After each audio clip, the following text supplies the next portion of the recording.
안녕하세요. 반갑습니다. 네, 강사의 책방 오디오북 책 읽어주는 작가 한국강사교육진흥원장 김순복입니다. 네, 벌써 7번째 시간입니다. 네, 7번째 시간에도 벼랑 끝 탈주로 계속 이어가도록 하겠습니다. 오늘 읽어드릴 제목은 나를 삼켜버린 내 인생의 우기입니다. 여러분도 지금까지 살아오면서 한 번쯤 우기가 있었을 것이라 믿습니다. 네, 그 중에서 제 인생을 돌아보니 제 인생의 우기는 4번이 있었더라고요. 네, 그럼 지금부터 읽어드리도록 할게요.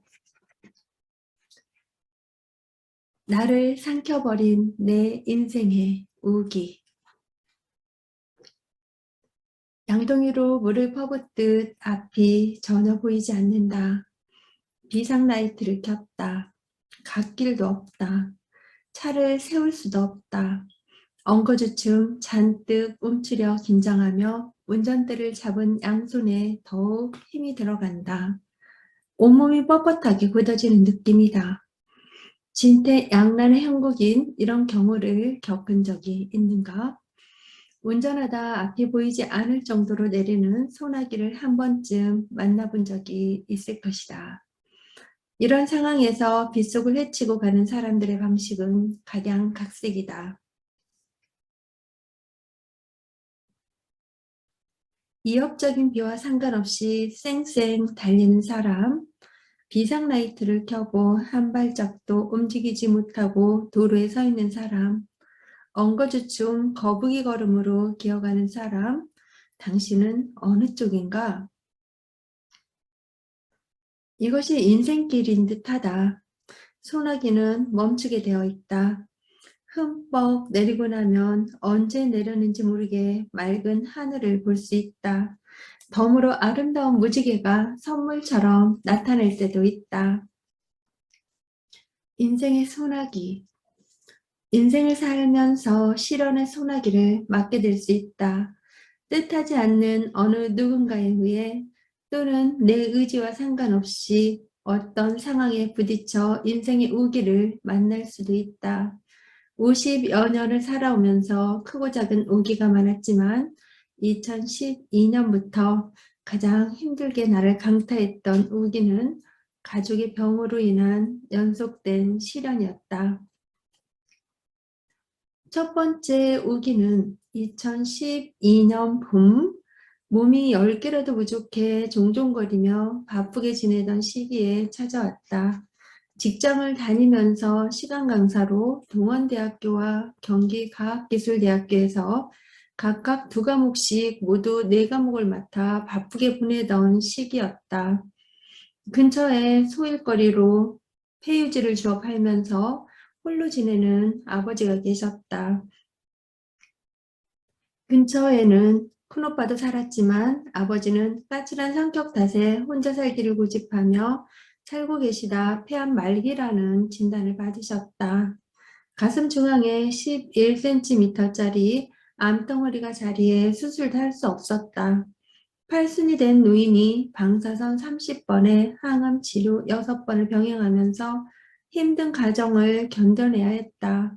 조금도 짬이 안 나는 바쁜 생활을 하면서도 아버지를 집으로 모셔올 수밖에 없는 상황이었다. 아무리 바빠도 나를 태어나게 해주신 아버지인데 모셔다가 내 손으로 꼭 살리고 싶었다. 차츰 나아지나 싶더니 치료 도중에 재발하였다. 병원에서는 치료를 받아도 몇 개월밖에 못 사신다고 했다. 그래도 포기할 수 없었다.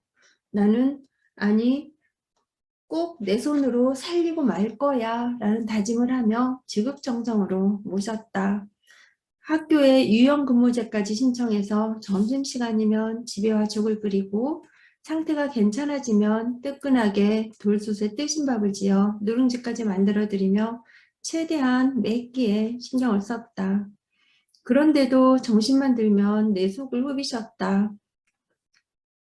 기력이 딸려 자꾸만 정신이 오락가락하는 그 몸으로 아버지 집으로 가시겠다고만 하셨다. 너무 그러시니까 어느 날 오빠가 와서 아버지 댁으로 모셔갔다. 따라 나가시는 뒷모습을 보며 너무 속이 상해 울면서 이렇게 퍼부어대기도 했다. 그래, 갈 거면 가요. 다시 오지 마. 나도 이제 아빠 안 볼 거야. 소리 지르고 속상해서 온종일 울기도 했다. 그러다 더 나빠지면 다시 모셔오곤 했다. 힘든 상황에서도 포기할 수 없었다. 그러다 재발해서 처음부터 다시 치료를 들어가야 하는 상황이 왔다. 항암 치료를 다시 시작하며 망가진 몸을 회복시켜드리기에 안 끓여본 적이 없었다. 암 환자 죽 조리법 책을 써도 될 만큼 많은 죽을 끓여봤다. 생선을 보기만 해도 징그럽고 무서운 생각에 요리하는 것조차 꺼려했는데 살아서 징그럽게 꿈틀거리는 장어를 산채로 참기름에 달달 볶아 뽀얀 국물을 내서 드리기도 했다. 온갖 정성을 다해 모셨다. 그 덕분인지 아버지의 긍정의 힘 덕분인지 폐암이 나아서 지금은 건강하게 지내신다. 이는 누가 봐도 기적이다. 두 번째 우기는 아버지가 폐암 진단을 받아 병마와 싸우고 있던 해에 가을날에 찾아왔다. 이번에는 남편이 무서운 폐혈증으로 쓰러졌다. 퇴근하고 집에 와보니 침대에서 고열로 꽁꽁거리며 움직이지도 못했다. 119 전화를 걸어 구급차를 불렀다. 40도가 넘는 고열로 정신을 잃고 침대가 들썩거릴 정도로 온몸을 떨며 내는 개의한 신음소리에 병실에는 늘 긴장감이 맴돌았다. 5일 안에 맞는 항생제를 찾지 못하면 죽는다고 했다. 나쁜 병균이 혈액을 타고 약한 장기는 모두 침투하며 돌다 보니 합병증이 여기저기 생겼다. 급성 맹장염으로 이번 첫날 수술을 급하게 하기도 했다. 중이염으로 귀에서는 고름이 줄줄 흘러내렸다. 허리 디스크까지 생겨 꼼짝하지 못할 정도로 고통이 심했다. 배양 검사를 해가며 맞는 항생제를 찾느라 긴박한 5일이 지나면서 마지막 5일째 다행히 항생제를 찾았다. 항생제를 찾으니 40도가 넘었던 고열이 내리기 시작했다. 한동안 치료를 받고 퇴원하고도 폐혈증, 합병증으로 망가진 허리 디스크 때문에 지팡이 없이는 일어설 수도 걸을 수도 없었다. 그때의 모습이 아직도 생생하다.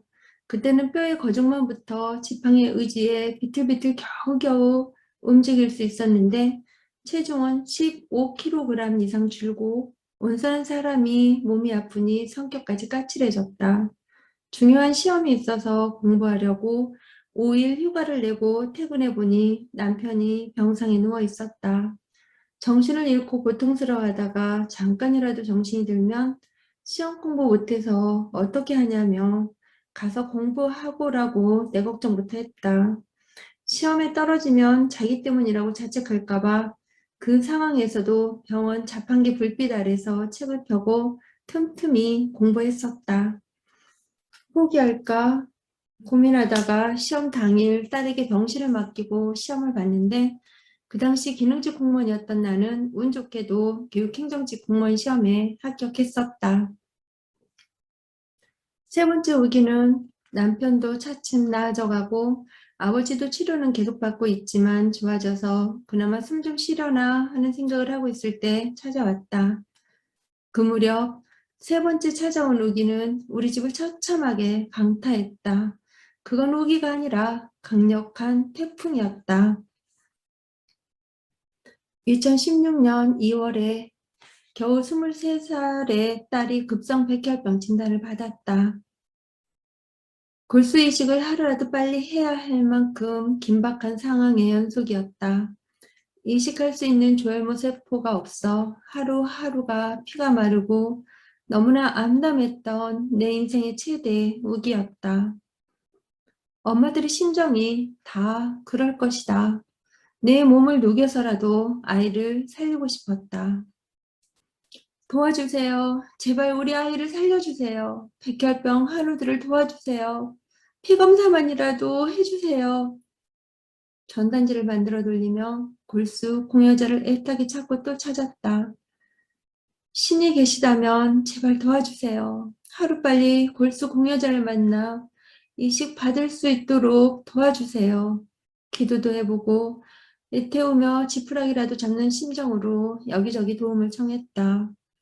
하루하루 피 마르는 고통 속에서 겨우겨우 버티며 견뎌내는 핏기 없는 창백한 딸을 보면서 속이 새까맣게 타들어갔다.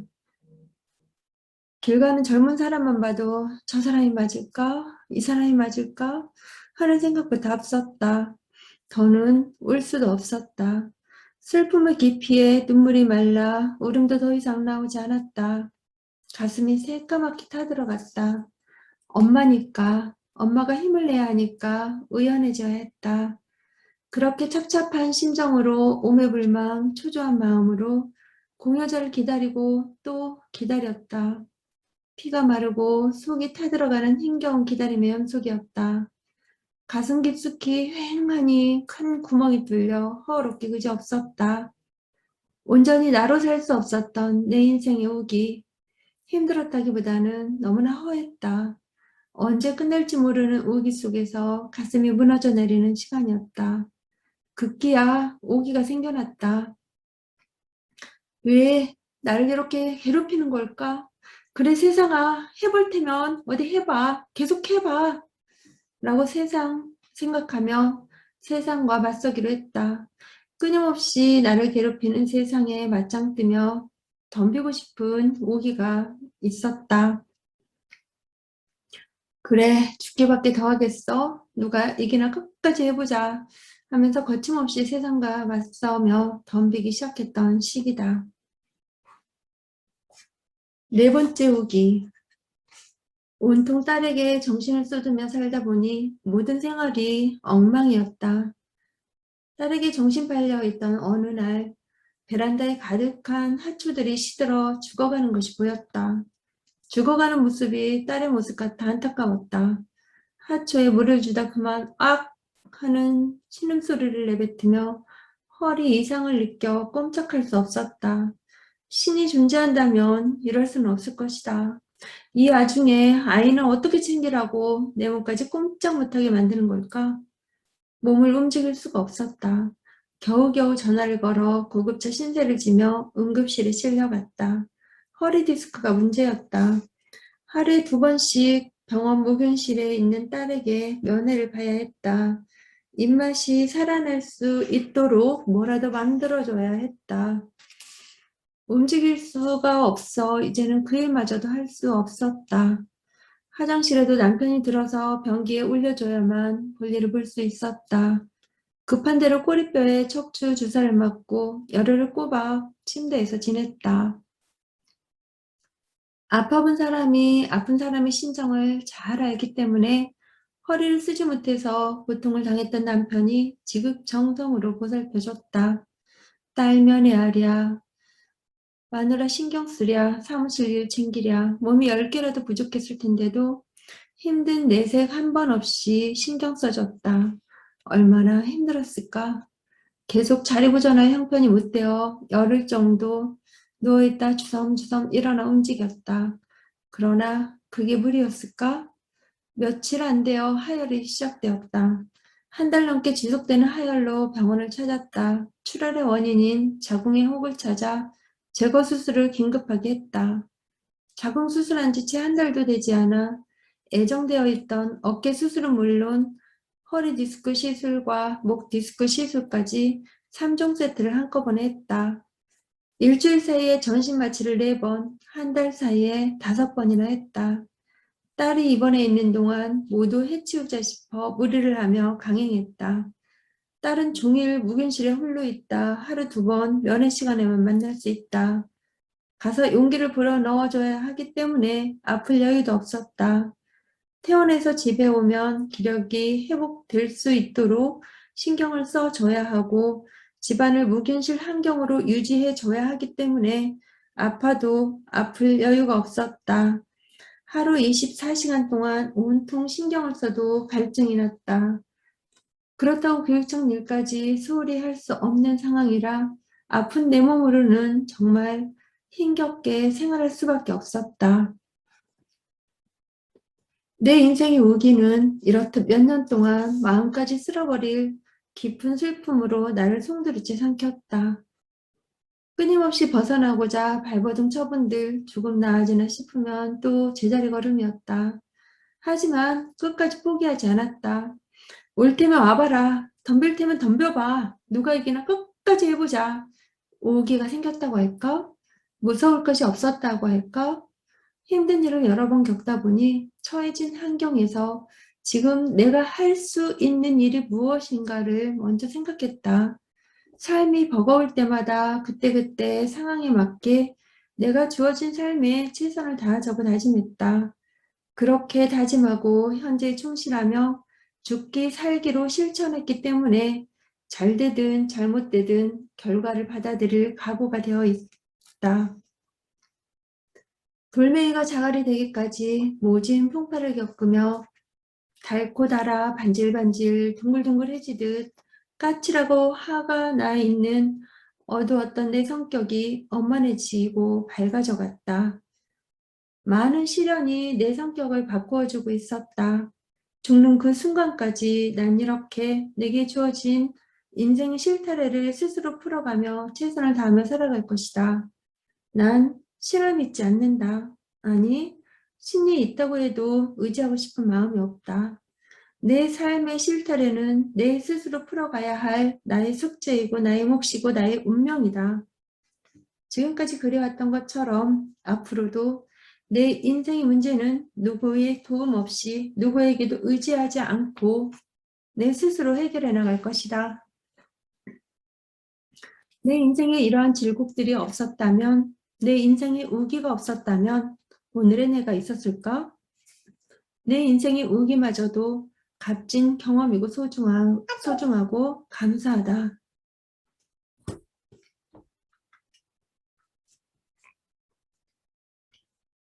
어떠한 환경에서든 인생에 의미를 부여하고 나만의 교훈을 배워갈 것이다.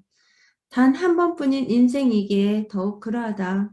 인생은 연습이 아니다. 실전이다. 그 누구도 나를 강제로 불행하게 만들지는 못한다.